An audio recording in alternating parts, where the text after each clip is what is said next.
Hello friend, এই বাবা নামক মাথার ছাপটি সম্পর্কে আমরা বিভিন্ন বয়সে বিভিন্ন মন্তব্য করে থাকি। যখন কোনো শিশুর বয়স ৫ বছর, তখন বাবা সবকিছু জানে। যখন আরেকটু বয়স বেড়ে যায় ৮ থেকে ১০ বছর, বাবা হয়তো অল্প কিছু জানে।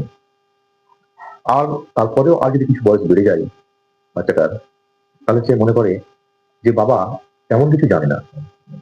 আবার হয়তো ২০-২২ বছর বয়সের দিকে যে এটা মনে করে যে বাবার থেকে আমি বেশ কিছু জানি। ২৬ বছর বয়সের দিকে এমন তারা বলে থাকে যে আমি বাবার থেকেও অনেক বেশি জানি।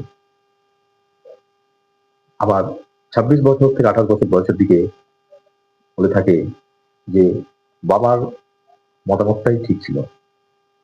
আরো যখন কিছুদিন বয়স বেড়ে যায়, তারা এটা মনে করে যে বাবার কথাই সবসময় ঠিক ছিল।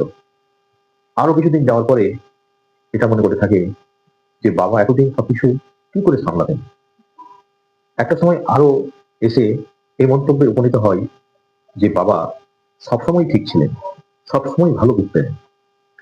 আর যখন বাবা এই পৃথিবী থেকে ছেড়ে চলে যান, তখন এটা মনে করেন যে বাবা আর বেশি দিন বেঁচে থাকলে হয়তো আরো অনেক কিছু তার কাছে পেতাম, জানতে পারতাম।